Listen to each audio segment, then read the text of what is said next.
Dieu soit béni. Amen. Heureux de se retrouver ce matin dans la présence du Seigneur, que nous soyons ici où les frères et sœurs, les amis qui vont suivre ce culte en live ou en différé à travers YouTube. Nous pensons aussi à toutes celles et ceux qui ne peuvent être au milieu de nous, je l'ai déjà dit tout à l'heure, aux personnes malades afin que le Seigneur les visite, celles et ceux qui sont en congé afin que Dieu leur fasse grâce et leur accorde un bon temps de repos. Et puis nous, on est là, au pied du Seigneur, on s'approche de Dieu. Approchez-vous donc avec assurance du trône de la grâce afin d'obtenir le secours opportun. Voilà, et nous savons que nous pouvons nous approcher, non pas à travers nous, nos mérites, nos œuvres, mais au travers de l'œuvre de Christ sur la croix, du tout est accompli, et que Dieu veut nous bénir encore durant cette journée. Alors ce matin, nous louons le Seigneur, on a la joie d'avoir avec nous Émilie qui nous rejoint pour quelques cultes durant le mois d'août. Voilà, heureux de t'avoir avec nous, de renforcer l'équipe, voilà, puisque plusieurs, pas mal même sont en congé ou autre, au niveau de l'équipe de louange, alors que ce matin, nos cœurs soient visités par le Saint-Esprit. Amen. Est-ce que vous avez besoin d'être visités ce matin? Oui. Est-ce que vous croyez que Dieu le veut? Oui. Alors vous savez, les conditions sont réunies. Vous le souhaitez, il le veut, alors ça va se faire. Amen. Que Dieu nous bénisse. Voilà, je laisse la place maintenant à l'équipe de louange. Alléluia. Gloire à Dieu.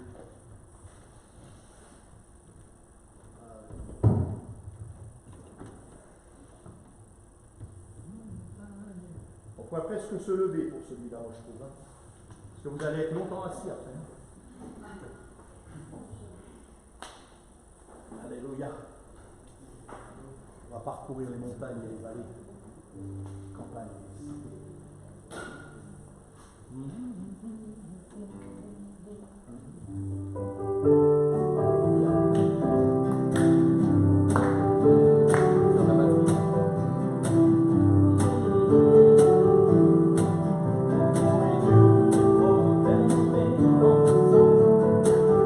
Nos montagnes et nos vallées, de nos campagnes et nos cités, un peuple nombreux s'assemble pour louer Dieu et proclamer ensemble qu'il est le Créateur,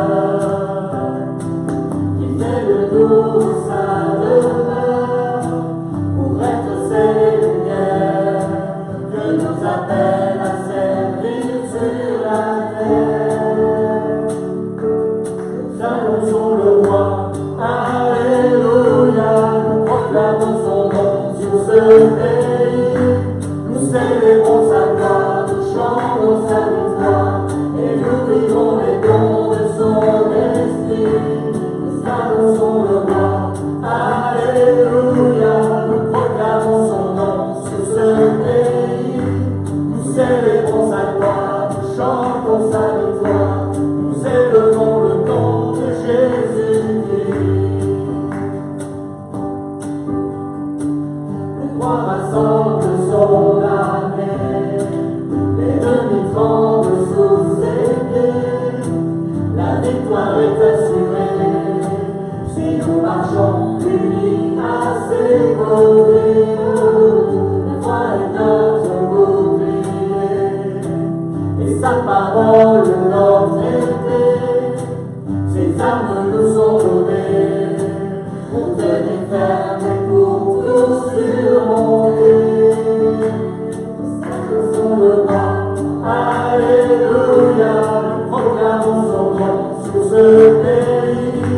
Nous célébrons sa gloire, nous chantons sa victoire, et nous vivons les dons de son esprit. Nous annonçons le roi, Alléluia, nous proclamons son nom sur ce pays. Nous célébrons sa gloire, nous chantons sa victoire, nous élevons le nom de Jésus-Christ. Alléluia, sois béni Seigneur. Sois loué, Alléluia. Béni sois-tu Seigneur.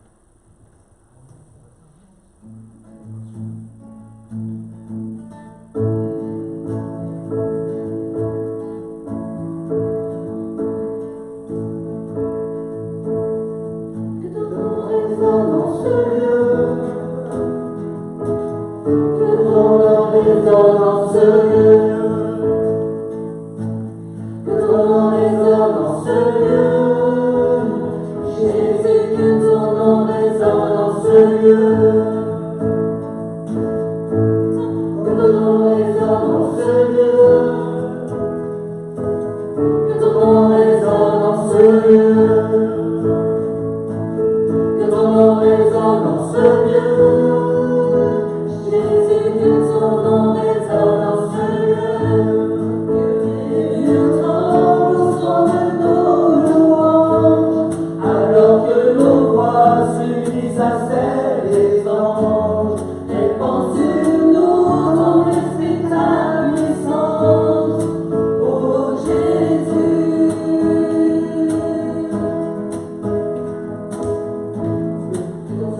Nous voulons accueillir, Seigneur, ta visitation ce matin dans nos vies, source de fraîcheur, de renouvellement, de restauration, de guérison. Alléluia. Envoie ton esprit, Seigneur. Oh, béni sois-tu, notre Dieu. Alléluia.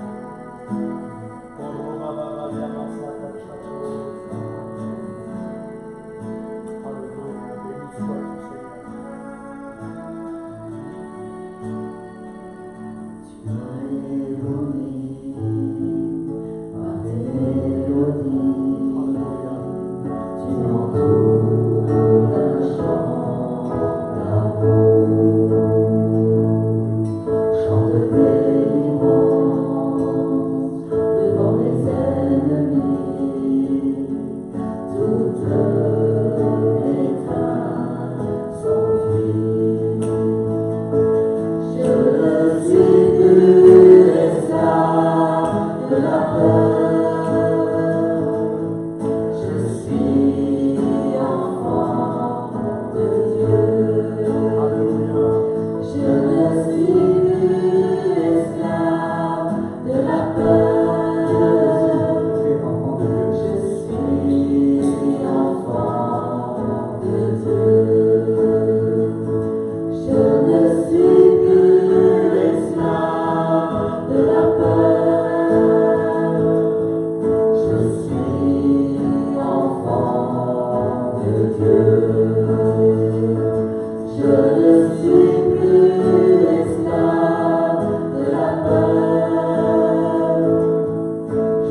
Je suis enfant de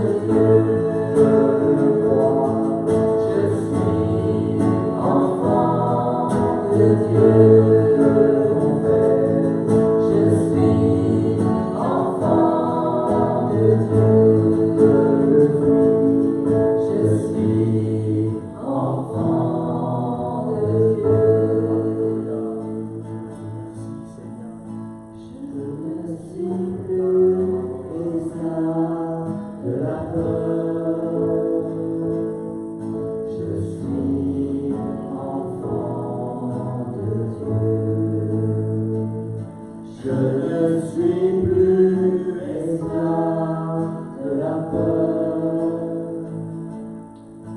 suis enfant de Dieu.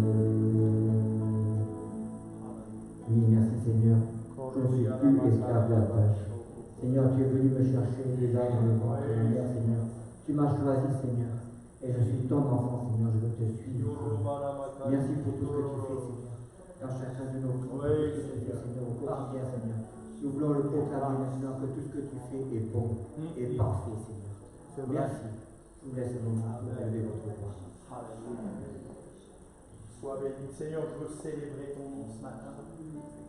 Seigneur, le rocher que je ne pouvais pas atteindre, le rocher de mon salut, c'est toi qui me l'as fait atteindre. Tu m'as placé sur ce rocher, tu m'as permis de prendre de la hauteur et de considérer les choses, non pas à vue humaine, mais avec ton regard à toi, un regard de paix, mais aussi un regard qui m'a permis de considérer que tu es l'Éternel, le Tout-Puissant, au-dessus de tout. Et ce matin, si je peux affirmer que je n'ai plus de crainte, plus de peur, c'est à cause et à travers toi, au travers de l'œuvre qui a été accomplie, où le diable, les puissances de ténèbres, la mort, la maladie, le péché ont été vaincus. Christ est ressuscité. Il est retourné dans la gloire, il intercède pour nous et il revient chercher son Église. Seigneur, quelle grâce nous avons de te connaître, de t'appartenir. Autrefois sans espérance et sans Dieu dans ce monde, nous pouvions promener des regards inquiets. Mais maintenant, nos regards sont fixés sur toi, parce que c'est de toi que nous vient le secours. Nous l'avons expérimenté, je l'ai expérimenté tant de fois dans ma vie. Et je sais que tu as une mesure de grâce pour chaque jour qui s'écoule. Alors ce matin, je loue, je célèbre, j'adore, j'élève le nom de mon Dieu, celui qui est devenu non seulement le Créateur, mais mon Père. Amen. Alléluia.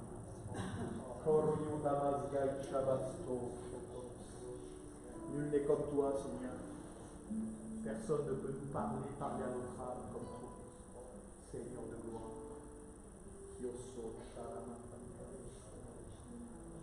Seigneur, que nous avons fait appartenir. C'est que si tu n'étais pas venu à mon secours, je serais toute seule au monde. Quelle grâce nous avons. Seigneur. Et tu me guides chaque jour, Seigneur. Oui. Tu es à mes côtés. Tiens dans ta main forte. Dans le bon comme dans les mauvais, tu es toujours là pour nous aider. Que ton nom soit béni, Seigneur.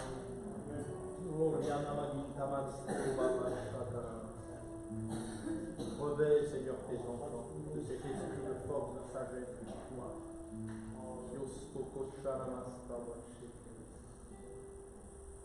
Oh, béni sois-tu. Je t'aime, Seigneur.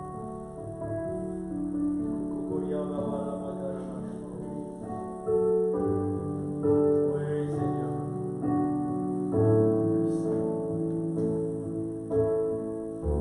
Tu étais là dès la création, Fils unique du Dieu très haut. Les mystères de ta gloire révélés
constaterai que ce chant est le titre du message.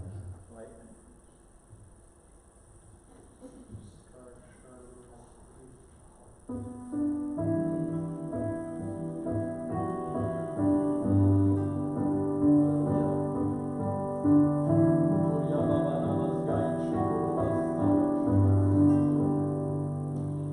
J'étais brisé, il est sans espoir. Ta grâce m'a trouvé, m'a restauré. Je n'ai rien à voir, mais tel que je suis, tu me libères, tu me libères. Grâce infinie de notre Dieu, qui un jour m'a sauvé. Oh, j'allais errant de lieu en lieu, quand tu m'as retrouvé. Et maintenant je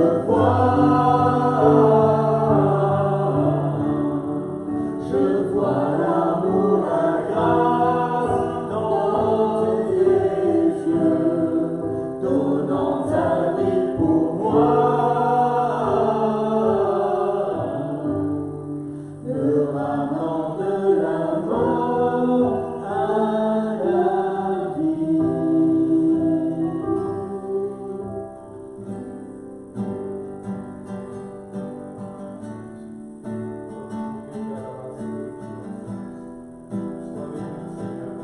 Que le Dieu de grâce, de restauration. Alléluia.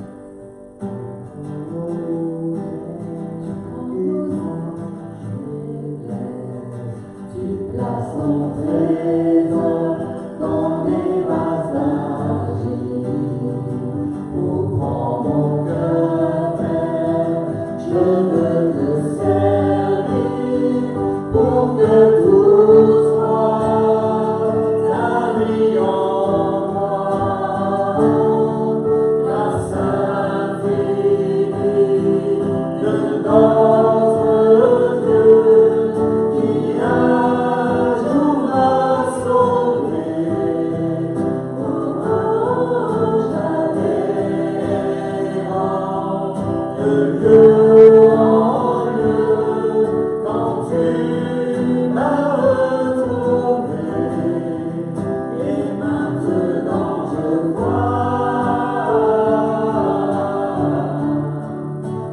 vois l'amour, la grâce dans tes yeux, donnant ta vie pour moi,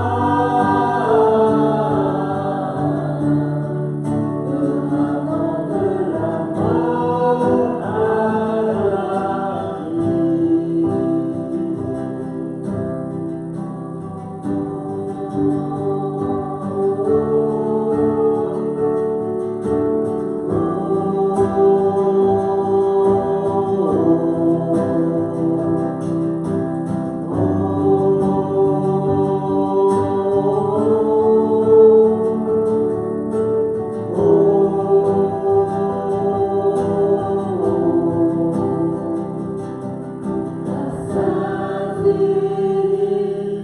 De notre Dieu, qui un jour m'a sauvé. J'allais errant de lieu en lieu, quand tu m'as retrouvé. Et maintenant je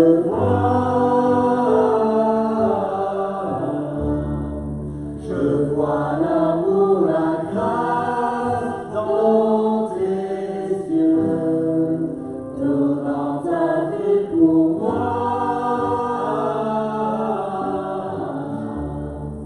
me ramenant de la mort à la vie.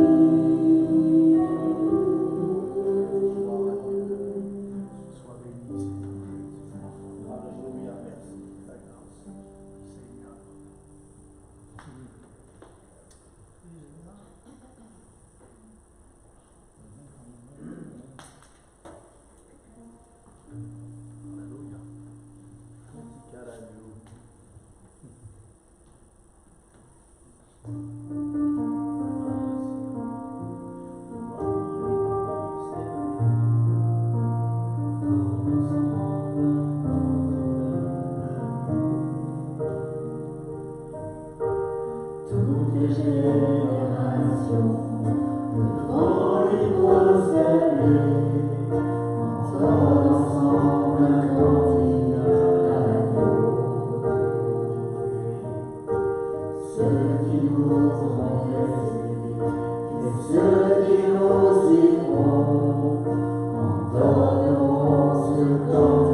Et les yeux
fois. Amen. Dites merci au Seigneur pour qui il est, sa bonté, sa fidélité. On a des raisons, des milliers de raisons de le louer ce matin. Alléluia. Prends ta place ce matin. Amen. Célèbre ton nom. Béni soit l'Éternel. Alléluia. Gloire à ton nom, Seigneur. Oh, Alléluia. Coco, chez Cocorassa, merci parce que tu nous as Oui, remplis, Seigneur. Seigneur. Et c'est vrai, merci parce que tous les jours, Seigneur, tu es à nos côtés, Seigneur. Chaque jour, Seigneur, tu renouvelles nos forces, Seigneur. Et c'est vrai que Oui, nous avons mis l'occasion, Seigneur, de C'est te vrai. louer, mis l'occasion de remercier, Seigneur, pour tout ce que tu fais pour nous, Seigneur. Soit toute la gloire en Dieu. Amen. Amen, amen. Seigneur, Alléluia. tu sièges au milieu des louanges. Oui, amen, Seigneur. Quelle grâce, toi qui es éternel, toi qui as tout construit, Oui, toi qui nous aimes d'une façon glorieuse, Créateur. toi qui nous supportes. Oui. Nous t'aimons, Seigneur, parce que tu es notre Dieu, celui qui nous a sauvés. Alléluia. Nous te remercions parce que tu as fait du terrestre, une Ouais. personne céleste. Alléluia. Tu nous prépares, Tu communiques nous ta préparons vie. de te rencontrer. Ouais. Merci pour ta parole. Merci pour la communion Oui, fraternelle. mon Dieu. Merci pour la vie dans l'église, mon Dieu. Alléluia. Amen, amen. Alléluia. Oui, sois célébré. Sokaramachara babandoke yasto. Alléluia. Ontimiasto babajakanamayo. Kontokoria bababasariche. Ikehanto kokoriche yabakoro. Béni sois-tu, Seigneur. Roi des rois. Alléluia. Socorro Mariana Salice Yorobanga Laïske. Nous sommes tous différents, mais nous tous. C'est vrai. C'est toi qui nous donnes cet amour. Oui, Seigneur, tu nous unis. Oui. Merci, mon Dieu, pour la fratrie que tu m'as donnée. Alléluia.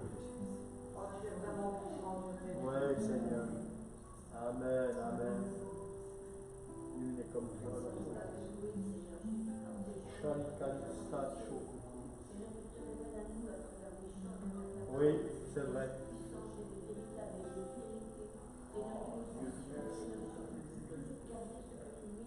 Oui, Seigneur. Amen. Alléluia. Oui. Nous sommes dans tes mains, Seigneur Jésus.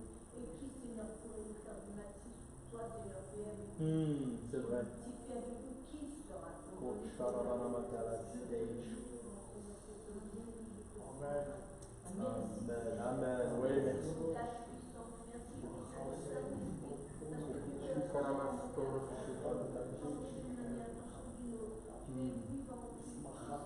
Oui, amen. Amen, amen. Alléluia.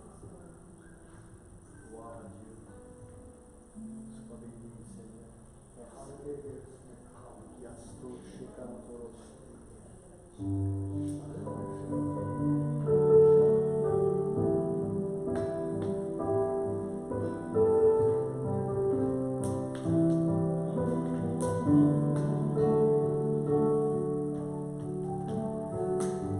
Je peux chanter un chant d'amour pour mon sauveur, pour toi Jésus. Merci pour ce que tu as fait. Tu es si précieux, c'est mon sauveur. Je suis heureux, tu m'as donné ton nom.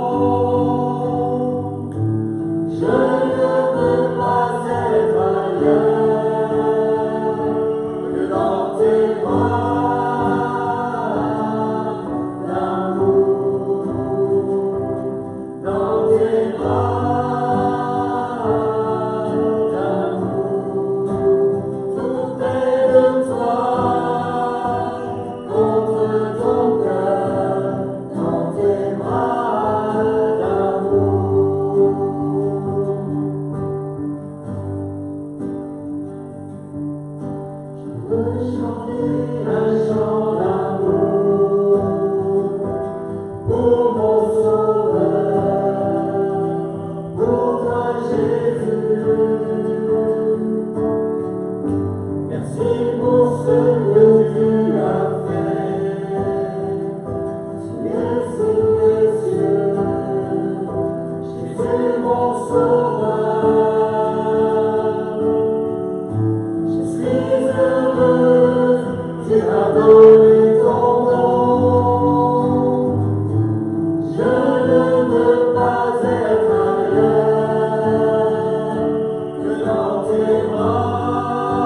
je remercie l'équipe de louange et je laisse la place à Jean-Marc pour qu'il apporte le message qui vient sur son cœur.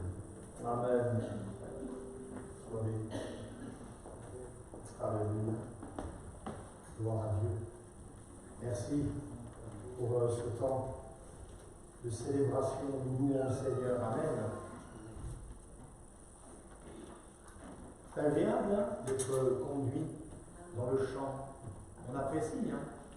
Que Dieu soit béni. Merci Seigneur pour les talents qu'il donne. C'est ça qui est formidable. Tout à l'heure, Dolores disait dans sa prière, on est tous différents.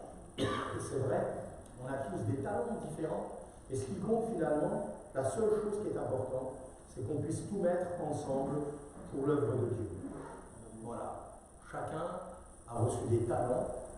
Personne n'a aucun talent. On a au moins un talent. Et ce que Dieu nous demande, c'est de le faire fructifier.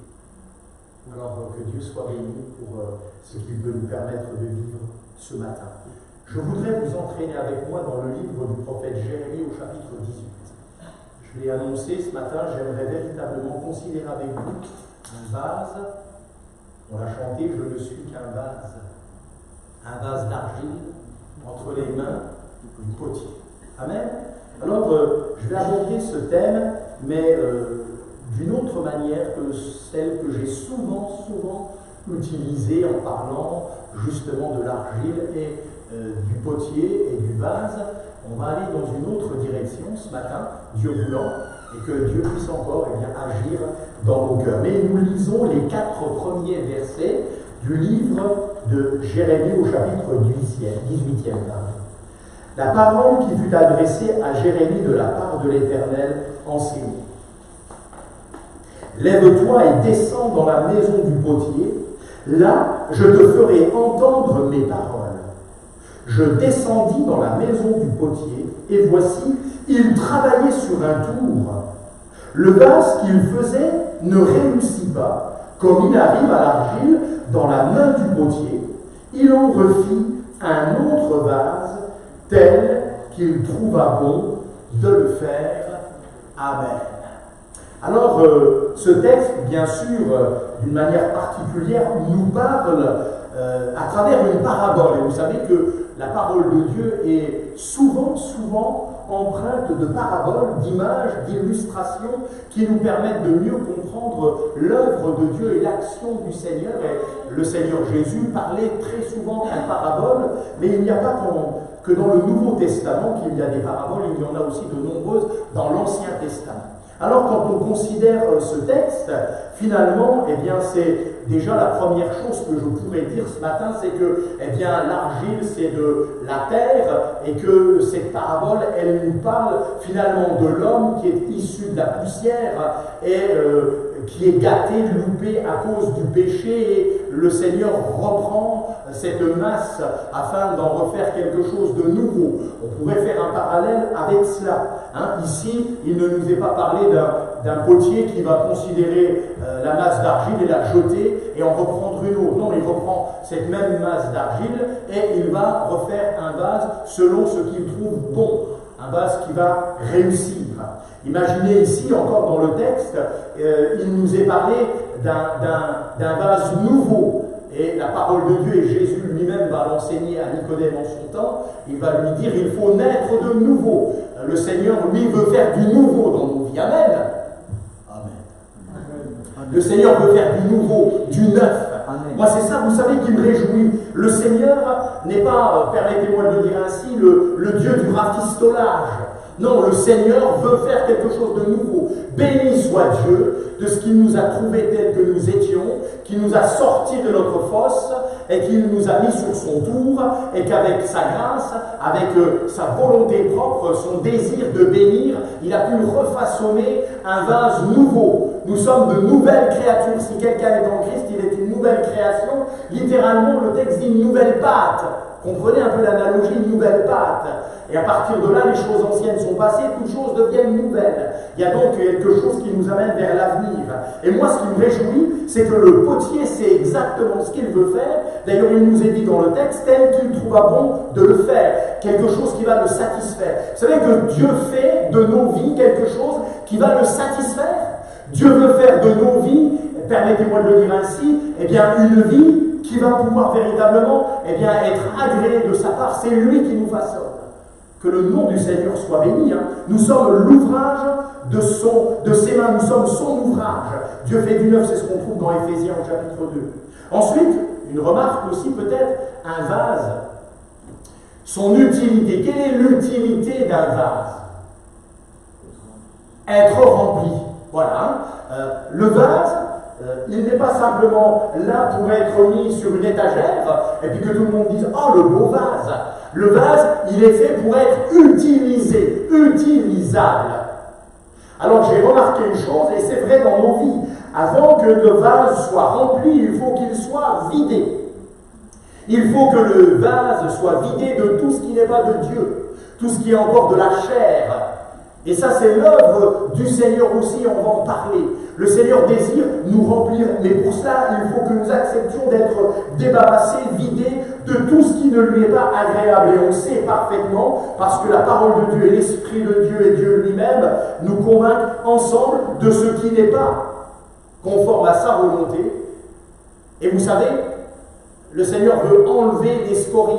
Quand un vase loupe, comme là dans la maison du potier, c'est très souvent parce qu'il y a des impuretés, des scories qui sont avec l'argile et qui font louper le vase. Donc il faut ensuite enlever les scories, les impuretés, pour que le vase puisse être de nouveau, enfin l'argile plutôt, soit remise sur le tour pour que, à la fin, il y ait un vase d'honneur, un vase qu'il va pouvoir agréer, un vase qui va satisfaire son cœur.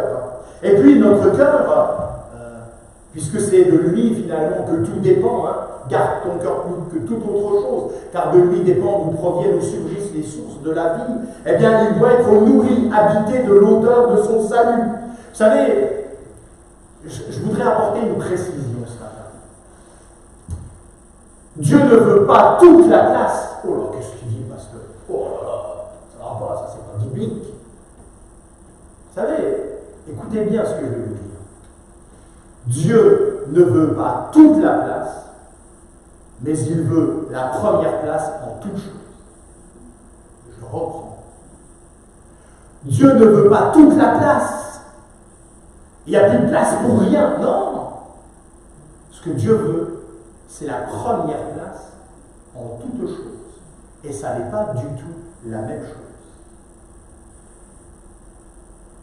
Que le Seigneur puisse avoir la première place en toute chose dans nos vies. Amen. C'est ça qui va lui être agréable. Faites tout pour le Seigneur dans Colossiens. Les fils de Corée dans le psaume 45, alors c'est une parole que vous connaissez certainement, verset 2, ils disent des paroles pleines de charme bouillonnent dans mon cœur. Des paroles pleines de charme bouillonnent dans mon cœur. Quand on parle du Seigneur, moi ce matin quand on chante le Seigneur, wow, ce sont des paroles de charme qui bouillonnent dans notre cœur. Ça ne vous transporte pas, vous? Moi j'ai l'impression que je décolle, vous savez. Je voudrais faire une précision. Vous avez vu, moi je me lève, je suis assis. Si vous avez à cœur de vous lever, vous vous levez. Si vous restez assis, vous restez assis. Ce n'est pas la position qui compte, c'est le cœur. Mais on peut aussi avoir la liberté de se lever. Parce que des fois on se dit, si je me lève, qu'est-ce que. Moi je me lève quand j'ai envie de me lever. Je suis libre de tout ça. Amen, c'est important ça. Alors, Fabienne, encore une fois, tu sais qu'au bout de 5 bonnes réponses, tu as droit à une image. Donc, les vases ont une utilité. Et pour qu'ils soient utilisés, il faut qu'ils soient remplis. Et c'est cela dont j'aimerais parler avec vous. Maintenant, on va aller sur ce principe que j'ai évoqué. Les vases sont façonnés. Maintenant, ils vont être remplis. Parce qu'ils ont été vidés. D'accord? Alors que cette œuvre puisse s'accomplir dans nos vies. Que nous soyons vidés. Et alors, nous devons être remplis. Alors, j'ai quelques pensées que je voudrais partager avec vous sur ce thème.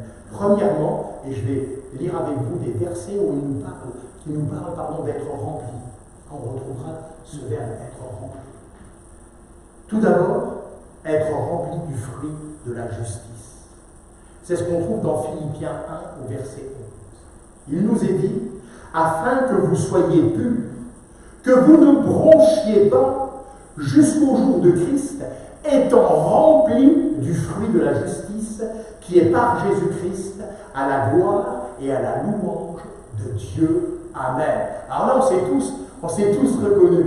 Hein, quand je dis que vous ne bronchiez jamais. Ça, c'est nous, ça.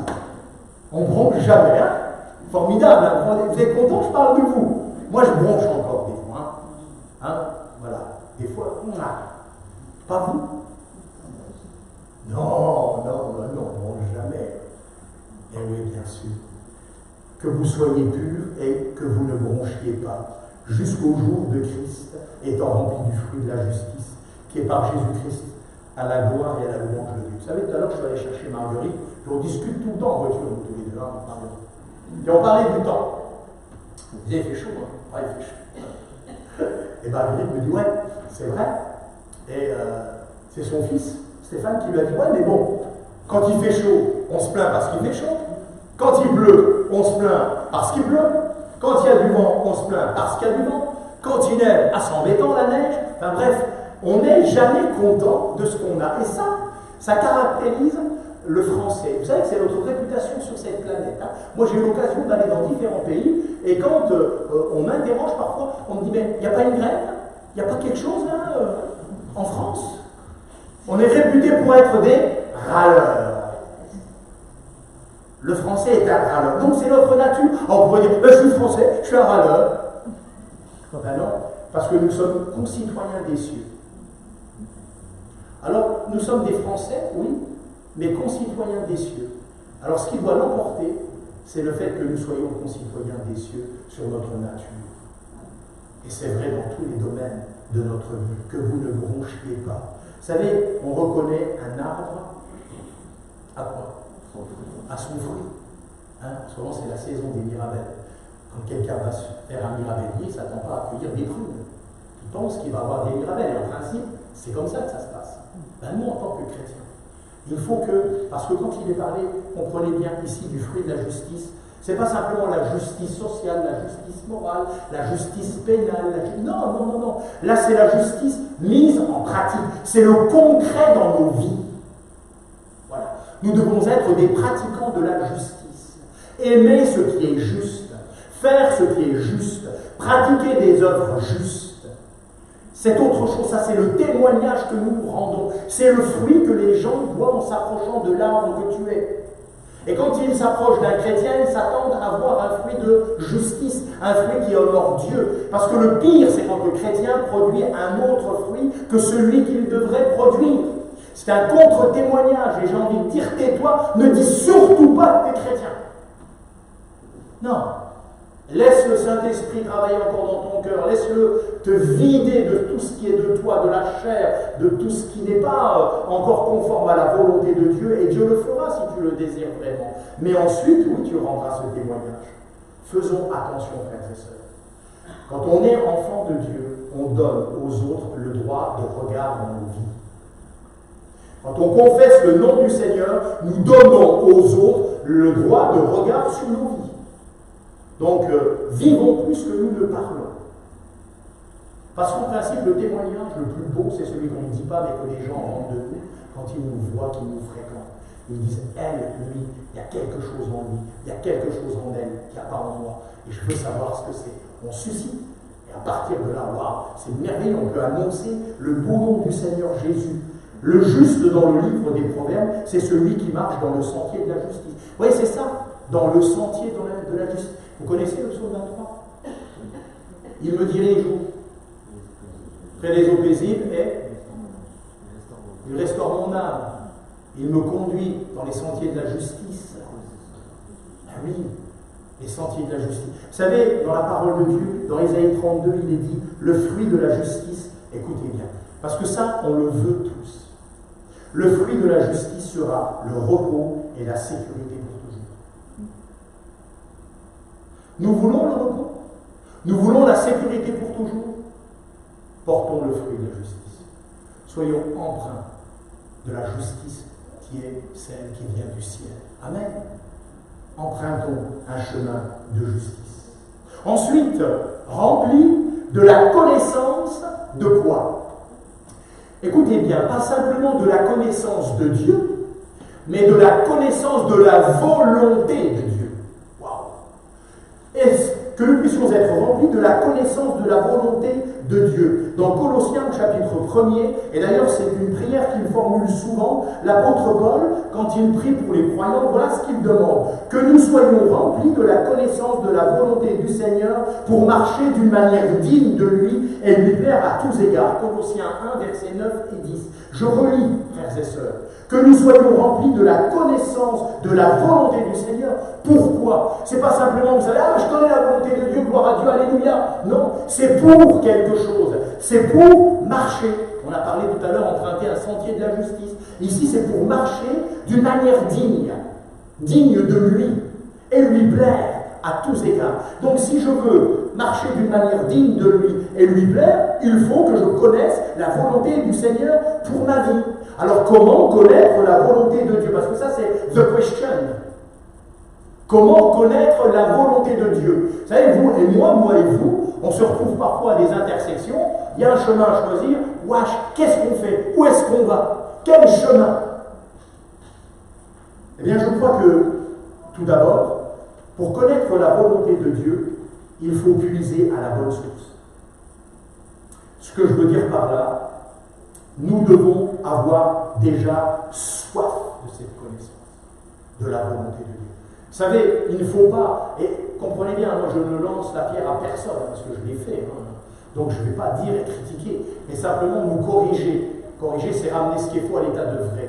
Trop souvent, nous avons pris un chemin sans demander au Seigneur. Ensuite, le chemin est devenu difficile et nous avons dit: Seigneur. Par contre, si nous avions demandé au Seigneur d'abord quelle voie je dois suivre, quel chemin est-ce que je dois emprunter, parce qu'il est celui qui veut nous conduire et nous diriger, il nous révélerait sa volonté. Donc la première chose, c'est avoir soif de connaître la volonté de Dieu, donc de la chercher. Avant d'entreprendre, chercher la volonté de Dieu. Montre-moi. Ensuite, comment la connaître? Eh bien, il y a la parole de Dieu.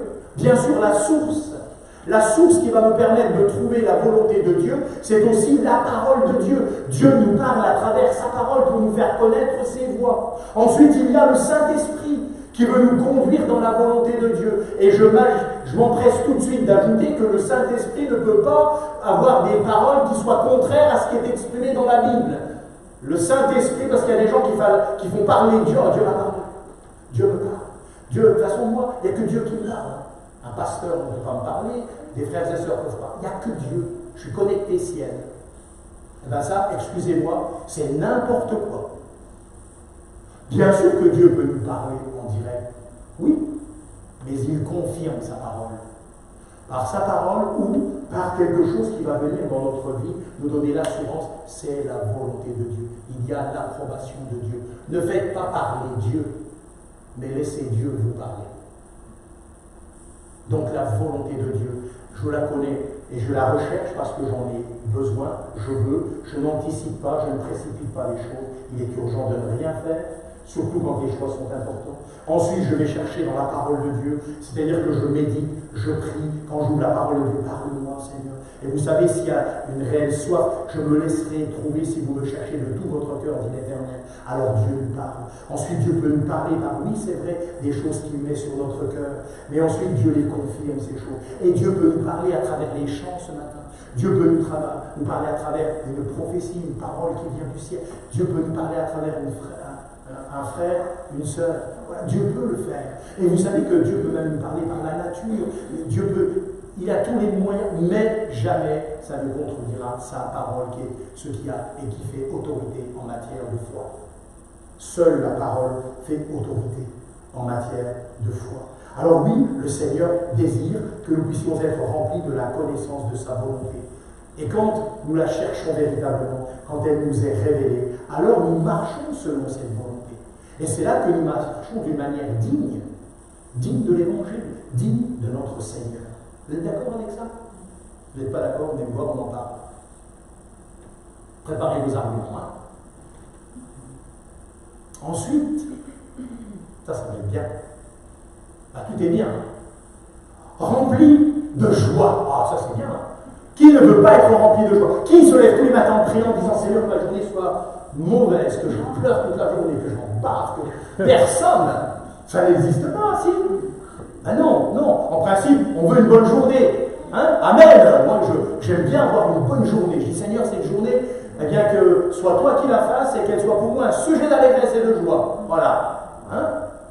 Voilà, rempli de joie. C'est ce que Paul écrivait à Timothée. Dans 2 Timothée au verset 4 du chapitre 1er, il lui disait qu'il soit rempli de joie. Vous savez, il exprime souvent, Paul, envers Timothée, ce qu'il appelle, ou celui qu'il appelle plutôt son fils dans la foi, eh bien, il prie, il a un ardent désir de le voir. Mais il se souvient aussi, eh bien, que tout n'a pas été facile pour Timothée, et que Timothée a connu des jours de pleurs et de larmes et de difficultés.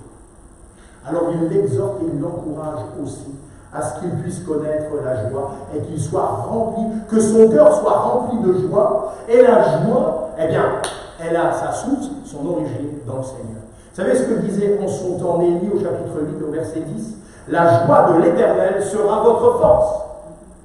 La joie de l'Éternel sera votre force. Mais c'est vrai, vous savez, j'ai remarqué, moi, après, je ne sais pas si vous c'est pareil, mais je pense que oui. Mais quand on est joyeux et tout, on est en forme, on a envie de faire des choses, on se sent fort. Pas invincible, mais presque.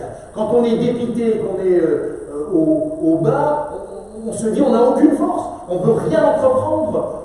On n'a pas, notre cœur n'est pas enjoué, il n'y a pas l'envie de. On est plutôt terrassé, quoi. Quand on se lève du bon pied, là ça va être une bonne journée, je vais y aller, je veux faire ça. D'ailleurs j'ai remarqué que trop souvent, on veut remplir trop le vase, hein, ça dépend. Voilà, donc il faut être aussi équilibré. Mais je préfère quelqu'un qui n'arrive pas à tout faire parce qu'il veut faire beaucoup de choses, que quelqu'un qui ne fera rien parce qu'il ne veut rien faire du tout. Et j'ai remarqué, bon, je le redis encore, moi j'aime bien, vous savez, des fois, j'ai remarqué que ce sont ceux qui font rien, qui critiquent ceux qui font et qui des fois se louent. Bah tais-toi, essaye, et tu verras que c'est pas facile. Voilà, hein, l'humilité. C'est important ça. Moi je préfère quelqu'un qui se trompe, qui se coupe parce qu'il a essayé, que quelqu'un qui ne se trompera jamais parce qu'il n'essayera jamais. Voilà. C'est comme ça qu'on est façonné. Il n'y a pas d'autre source de joie. Mais cette joie, elle est inaltérable. Cette joie, elle a son origine dans le Seigneur. C'est une joie qui est pure. Vous savez, l'âme qui connaît le Seigneur, elle se réjouit. Dans Philippiens 4.4, moi j'aime bien ce PH 4.4. PH 4.4, moi c'est mon médoc. Quand je parle de médoc, je ne parle pas du grand vin de Bordeaux, hein. Je parle du médoc, vous savez, le traitement pour mon âme. Hein. Voilà. PH 4.4, c'est réjouissez-vous toujours dans le Seigneur. Je le répète, réjouissez-vous. Amen. Ah, ça, moi, ça m'a déjà fait du bien, ça, vous savez. Hein.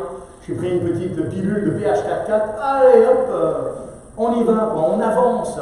On ne se laisse pas gagner, terroriser. Non, frères et sœurs, vous savez, nous avons une autorité dont nous usons que très rarement et peu souvent. Alors que nous avons un esprit de force, de sagesse, de victoire. Nous avons une autorité dans le nom du Seigneur, par nous, mais au nom de Jésus. On peut confesser des victoires, remporter des victoires, proclamer le nom du Seigneur, proclamer la délivrance, proclamer le salut, parce que c'est la volonté de Dieu. Et quand tu le fais, tu n'es jamais en dehors de la volonté de Dieu. Parce que Dieu veut que tout homme soit sauvé, parvienne à la connaissance de Jésus-Christ. C'est ça la réalité. Alors nous devons confesser le nom du Seigneur et nous réjouir. C'est ça qui, quand on confesse tout cela, ça nous réjouit. Vous savez, quand l'apôtre Paul écrit « Réjouissez-vous toujours dans le Seigneur » et je le dis encore, répétez-vous, il est en train de faire la fête, il est avec tous ses amis, tout va bien, il a un banquet de noces, alléluia, gloire à Dieu, c'est... Pas du tout, il est en prison, sous les fers, dans les chaînes. C'est là qu'il écrit « Réjouissez-vous toujours dans le Seigneur ». J'ai envie de dire, on ne connaît pas encore ça, nous. Hein.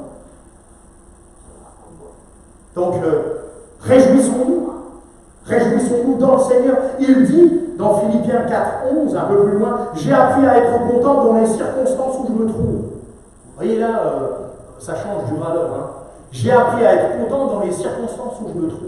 Vous savez pourquoi il peut être content dans les circonstances, même au milieu, là dans une geôle en prison avec les sèvres.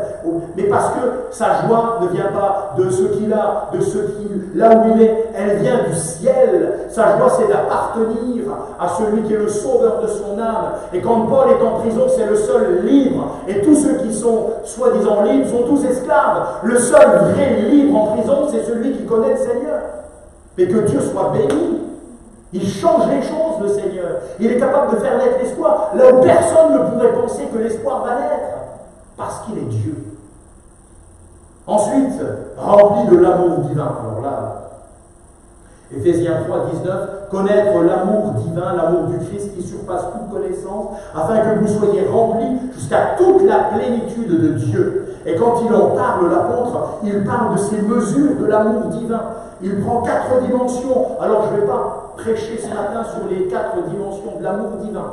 J'y reviendrai parce que peut-être ce sera le prochain, tiens, la suite.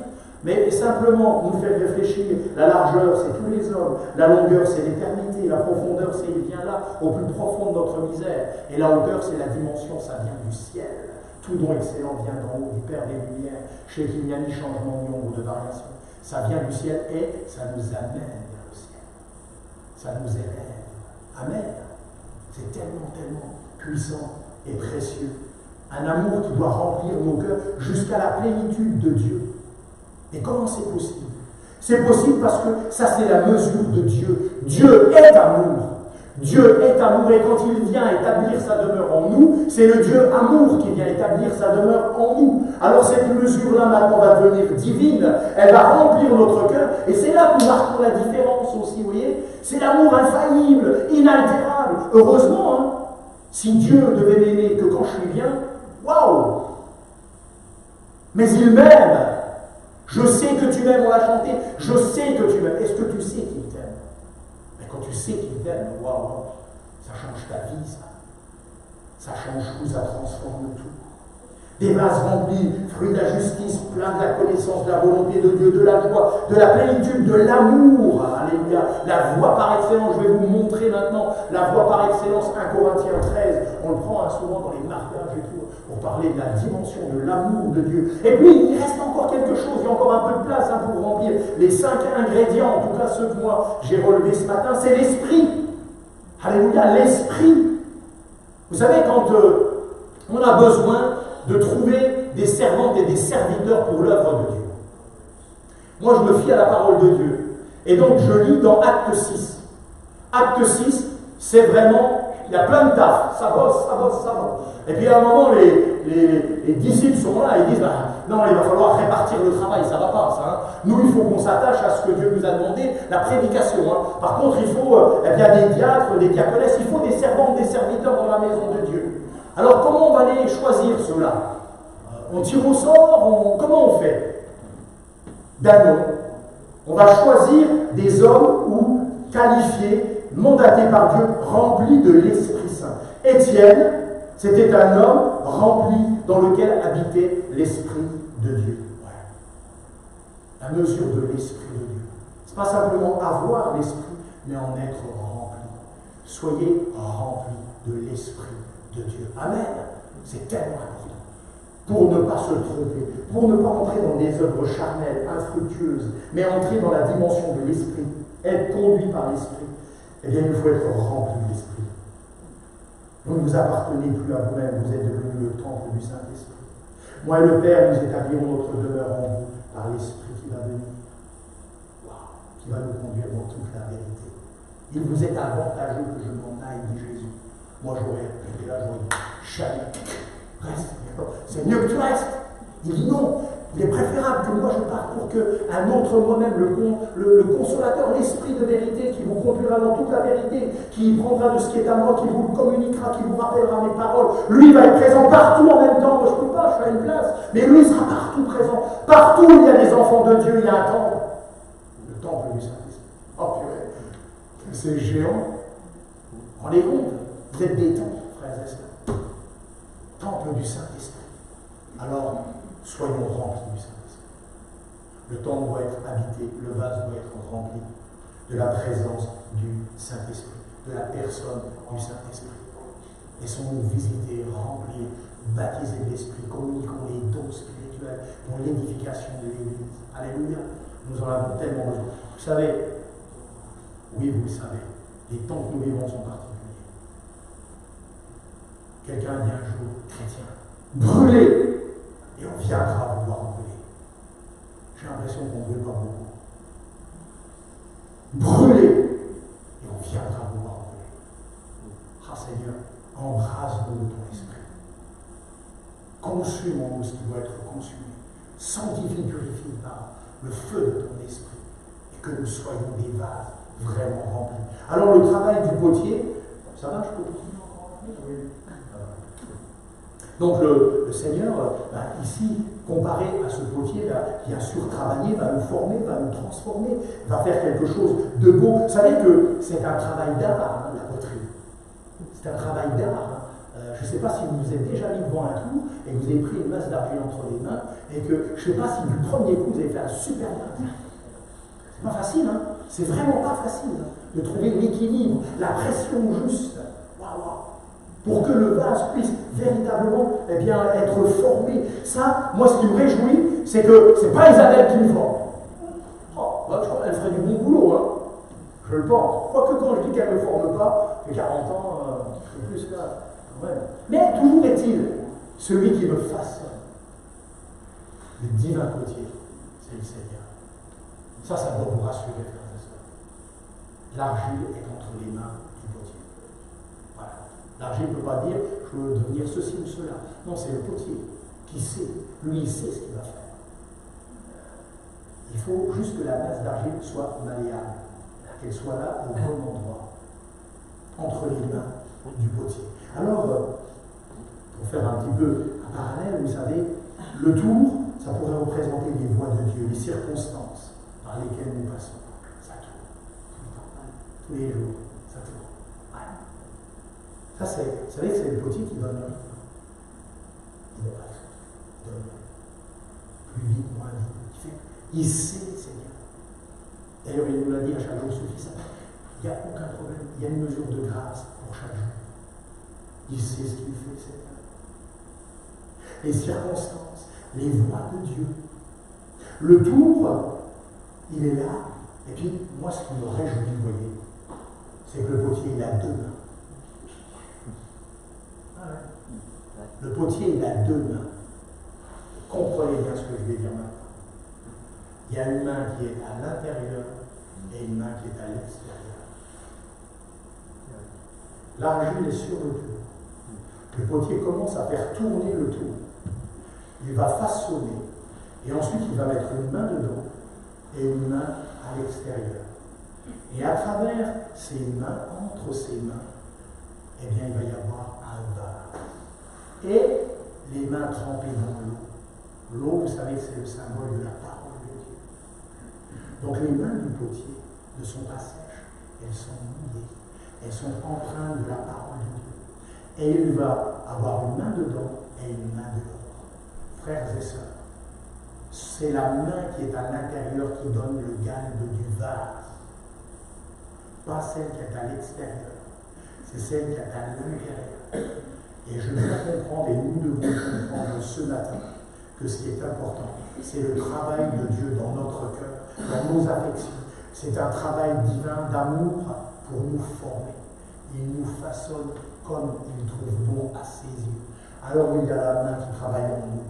C'est ça qui est important. Oh Dieu, façonne-nous, travaille en nous. Et puis il y a la main qui est à l'extérieur. Et vous savez, finalement, la distance qui sépare les deux mains, c'est quoi? C'est l'argile. Nous sommes l'argile entre les deux mains du potier.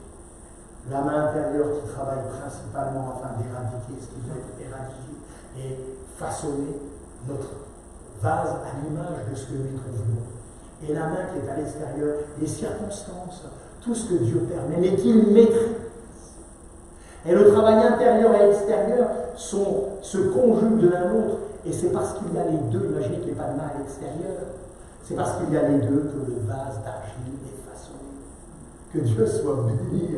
Merci Seigneur pour le travail que tu fais. C'est un travail extraordinaire. Ôtez de l'argent les scories, il en sortira un vase pour l'enfer, dans Proverbe 25, verset 4e. Oui, Dieu désire nous façonner à ce qu'il trouve bon à lui. Il a devant lui un divin modèle, frères et sœurs, c'est Christ. Dieu veut nous façonner à l'image de son Fils bien-aimé, Christ. Il n'y a pas eu de plus grand et il n'y aura plus jamais de plus beau vase que Christ. Celui qui dit, mais moi, ma nourriture, c'est de faire la volonté de celui qui m'a envoyé. Mais c'est vers ça, vous voyez, connaître la volonté de Dieu, tout ce que je vous ai dit avant, la justice. Mais est-ce que ça ne parle pas du vase d'honneur par excellence de Jésus? Mais c'est vrai, rempli de l'esprit, dans tout ce qu'on a partagé, fruit de la justice, de la connaissance, de la joie, de la plénitude, de l'amour. Mais il n'y a pas de plus grand amour que de donner sa vie pour ses amis. Et voilà, ça c'est la dimension du vase, du modèle. Et il veut nous façonner. Alors, et je termine avec 2 Timothée au chapitre 2, les versets 19 à 21. Voilà ce qu'il nous est dit. Toutefois, le solide fondement de Dieu demeure, ayant ce sceau. Le Seigneur connaît ceux qui lui appartiennent, et qu'il se retire de l'iniquité quiconque prononce le nom du Seigneur. Or, dans une grande maison, il n'y a pas seulement des vases d'or et d'argent, mais aussi de bois et de terre, les uns à honneur, les autres à déshonneur. Si donc quelqu'un se purifie de ceux-ci, il sera un vase d'honneur, sanctifié, utile au maître, préparé pour toute bonne œuvre. Frères et sœurs, dans l'humilité, reconnaissons que nous ne sommes pas toujours des vases d'honneur. Certainement. Parfois, les choses ne se passent pas comme elles devraient se passer. Alors, qu'est-ce que le Seigneur va faire? T'es nul. Occupe-toi. Hop. Non. Il va continuer son œuvre. S'il faut nous remettre sur le tour, il nous mettra sur le tour. Il va retremper ses mains dans l'eau. Et il va nous façonner. Quelle patience, quelle grâce, quelle miséricorde. Vous savez, ce matin, si on est là, c'est parce qu'il a fait ça. Et parce qu'il continue de le faire. Par contre, si nous voulons être vraiment attachés au Seigneur, on ne peut être attaché que si on est séparé. On ne peut être rempli que si on est vidé. On ne peut être attaché au Seigneur que si on est séparé du monde et de toutes ses passions. Il n'y a pas de possibilité, il n'y a aucun accord entre Christ et Bélial. Il n'y a pas de communion entre les ténèbres et la lumière. Donc il doit y avoir cette œuvre de sanctification. Et si ce matin, tu te dis, waouh, alors tu peux compter sur la grâce du Seigneur, sur sa bonté et sa fidélité ce matin. Il ne va pas te jeter. Non, il va retravailler. Il va continuer son œuvre. Il va façonner en toi le caractère de Christ, déverser en toi ses pensées, ses sentiments. Il ne s'arrêtera jamais parce qu'il t'aime. La seule vraie question, c'est accepterai-je ou pas l'action du Seigneur dans ma vie? Oui, parce que c'est la bonne part, c'est la meilleure part. Que ce soit le désir de notre cœur. Alors ça m'a fait penser avec, vous savez, Marie qui est venue avec son vase d'albâtre. Il était plein d'un magnifique parfum. Elle va répandre ce parfum sur les pieds du Seigneur. Et la maison fut remplie de l'odeur du parfum, nous dit la parole. Que nous puissions alors aussi être ces vases d'honneur remplis de ce parfum d'agréable odeur, et que nous puissions véritablement, chacun pour notre part, amener la bonne odeur de Christ. Déjà dans la maison de Dieu, mais aussi dans nos maisons, autour de nous, là où nous œuvrons, que les hommes et les femmes qui nous entourent puissent dire, oh, quel beau vase. Amen. Je crois que c'est la volonté de Dieu. Il le fait, il travaille, il est à l'œuvre, il ne se lasse pas. Et vous savez, il n'y a pas de plus grand artiste que celui qui a créé les cieux et la terre. Il suffit de regarder les fleurs, les forêts, tout ce qui est autour de nous. Ben, il fait la même chose avec nous. Que son nom soit béni. Amen. Merci pour ta parole, ton conseil ce matin. Voulons, Seigneur, nous attendre à toi dans la paix, dans la foi, dans la joie, la sécurité, parce que tu es celui qui œuvre en nous. Et si nous avons failli, pardonne-nous et délivre-nous. Nous voulons être ces vases d'honneur qui reflètent la gloire du potier et utiles entre ses mains, remplis de tout ce que nous avons partagé ce matin, afin que celles et ceux qui sont autour de nous puissent voir le fruit que nous portons, être interpellés, et que nous ne soyons pas comme des orgueilleux, des gens qui parlent d'eux-mêmes, mais qu'au contraire nous puissions rendre gloire à celui qui nous façonne, au divin potier que tu es, toi le Créateur. Merci Seigneur de bénir ma soeur, mon frère, ici présent, mais aussi ceux qui nous suivent sur YouTube ou qui nous suivront. Oui Seigneur, fais grâce encore ce matin, continue ton œuvre de transformation, de régénération, de délivrance.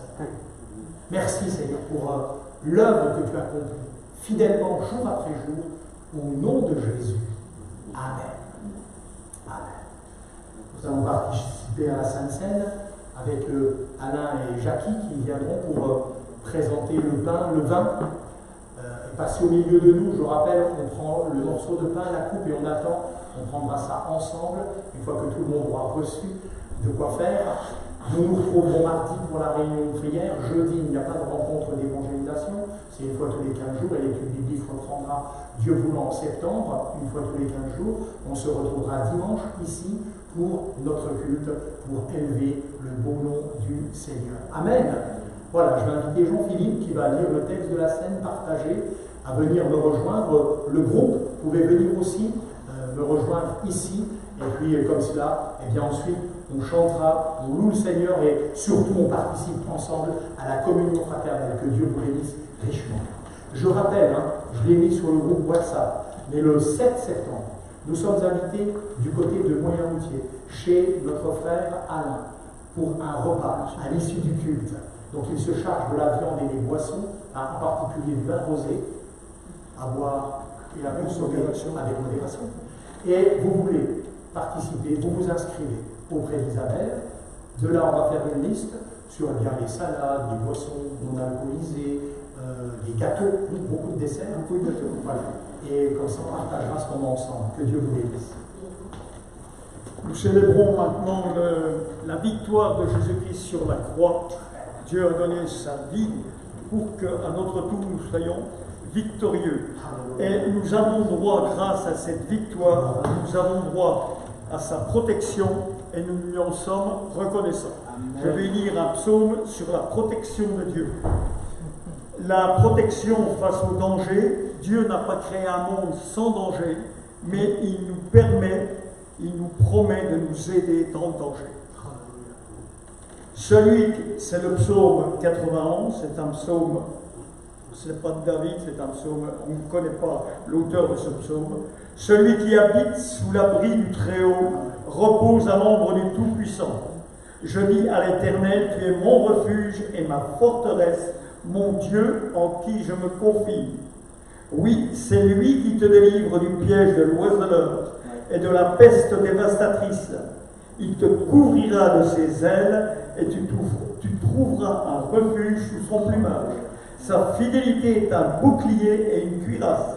Tu ne redouteras ni les terreurs de la nuit, ni la flèche qui vole durant le jour, ni la peste qui rôde dans les ténèbres, ni le fléau qui frappe en plein midi. 6 000 tombent à tes côtés, à côté de toi, et 10 000 à ta droite, tu ne seras pas atteint. Ouvre seulement les yeux et tu verras la punition des méchants. Oui, tu es mon refuge éternel. Tu fais du Très-Haut ta retraite. Aucun mal ne t'arrivera, aucun fléau n'approchera de ta tente, car il donnera ordre à ses anges de te garder dans toutes tes voies.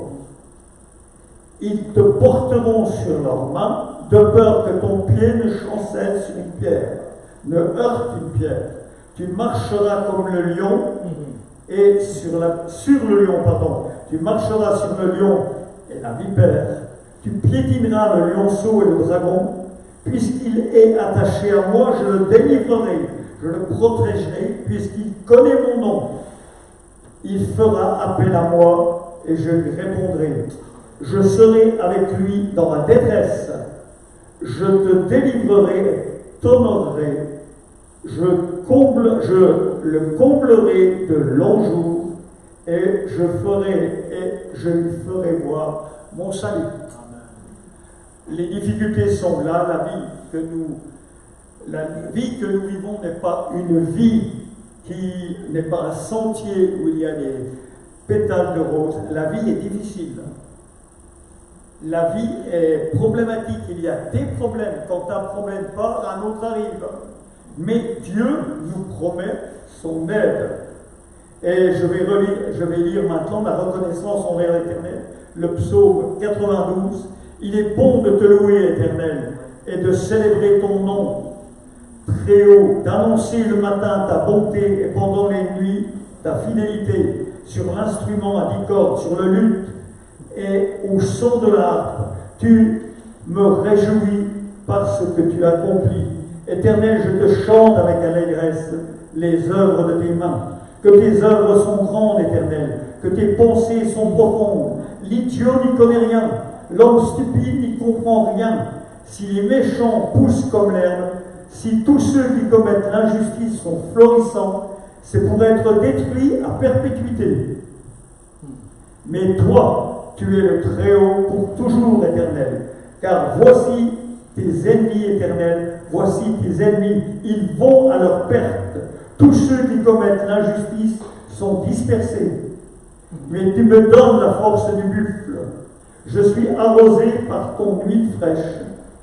Mon œil voit ceux qui m'espionnent et mon oreille entend les méchants qui s'attaquent à moi. Les justes poussent comme le palmier. Vous savez que le palmier, c'est un des arbres qui a les racines les plus profondes. Donc nous qui sommes justes, nous avons des racines profondes et nous sommes loin de tomber. Si parfois nous sommes secoués dans notre vie, nous sommes loin d'être déracinés. Il prospère dans les parvis de notre Dieu, il porte encore des fruits dans la vieillesse. La vieillesse, vous savez, c'est comme la neige. Un jour, on se réveille et puis tout est blanc. C'est la vie. Ils sont pleins de sel et verdoyants pour annoncer que l'Éternel est roi. Il est mon rocher et il n'y a aucune injustice en lui. Que Dieu nous bénisse. Amen. Ceux qui ont pris le baptême, qui se sont engagés, qui marchent avec le Seigneur, vous voulez bien vous lever, on va participer ensemble au repas du Seigneur.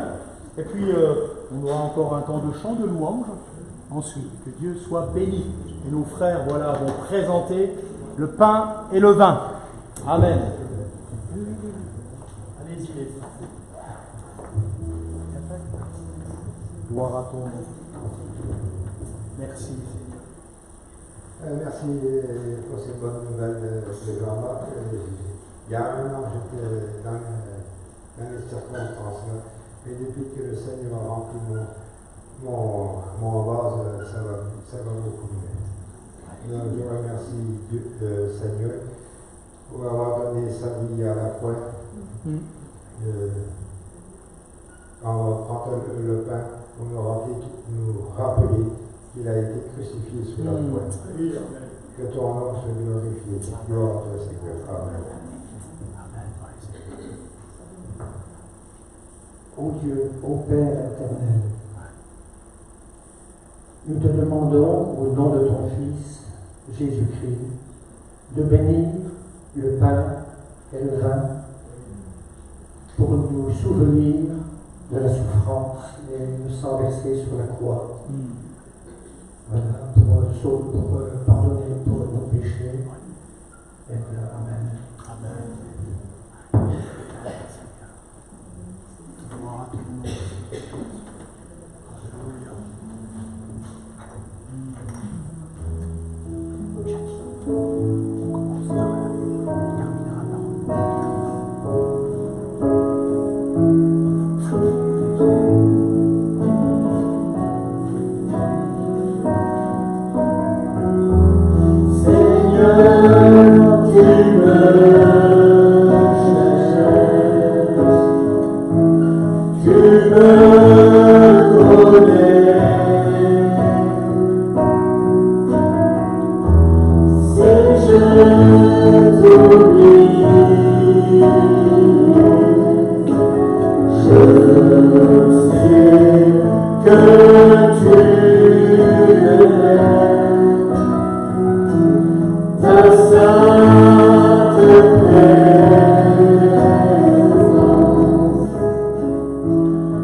Je sais que tu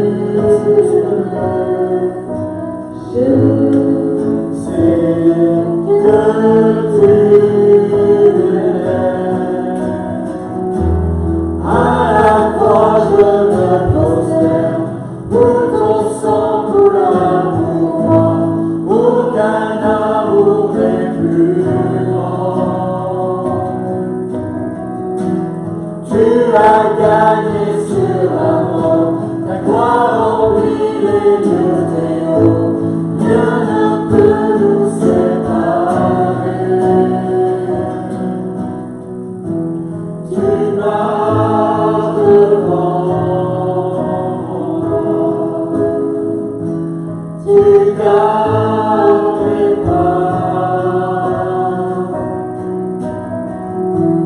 ta main me soutient. Je sais que tu es là.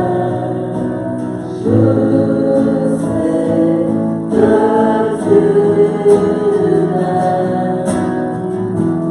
À la croix je me prosterne, où ton sang coula pour moi, aucun amour n'est plus grand. Tu as gagné sur la mort, ta gloire remplit les lieux très hauts, rien ne peut nous séparer. Tu déchires le voile, tu traces un chemin, car tu as tout accompli. Tu déchires le voile, tu traces un chemin, car tu as tout accompli.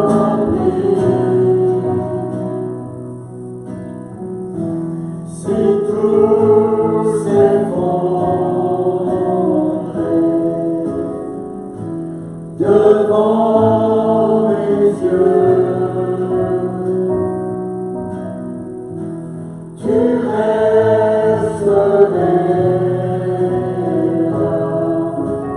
Je sais que tu m'aimes. Je sais que tu m'aimes. À la croix je me prosterne, où ton sang coula pour moi, aucun amour n'est plus grand.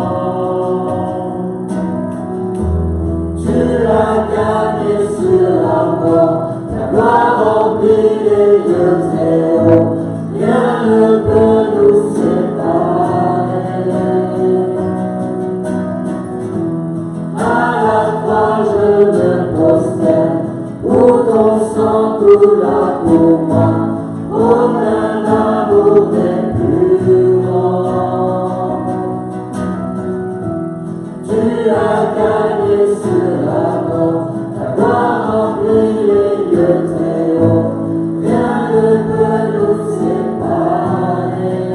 Tu déchires le voile, tu traces un chemin,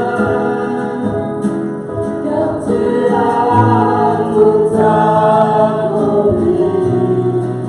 Tu déchires le voile, tu traces un chemin, car tu as tout accompli. Alléluia. Alléluia. Gloire à ton nom, Seigneur. Sois béni, Seigneur. Alléluia. À ton nom soit la gloire. Béni sois-tu, Seigneur. Amen. Alléluia. Nous allons prendre ensemble le pain et la coupe en nous souvenant de l'œuvre de Jésus sur la croix et de sa victoire. Amen. Prenons d'abord le pain ensemble. Merci Seigneur. À tout suivi. On prend la coupe, nous rappelle aussi le prix de notre rachat, non pas prix d'or et d'argent, mais au travers du sang précieux de l'agneau de Dieu. Voilà, si encore une ou deux voix veulent s'élever, vous pouvez le faire maintenant, bien sûr, avant un dernier chant de clôture. Alléluia. Béni sois-tu, Seigneur. À toi soit la gloire. Louange à l'agneau de Dieu. Merci pour la croix. Seigneur, béni sois-tu. Alléluia. Le roi des rois, le Seigneur du Seigneur. Alléluia. Gloire à l'agneau. Sois béni. Merci. pour ce temps de grâce.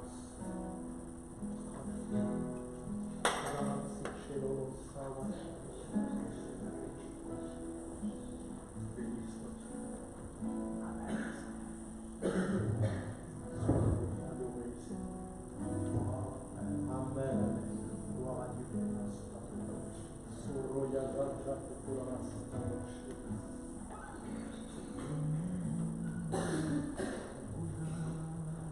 Pour ce dernier chant, je vous propose de vous lever.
Nous sommes reconnaissants d'avoir eu aujourd'hui Émilie à la guitare, Mathieu au piano, Muriel Massam et Madame. Merci à toute l'équipe de louange.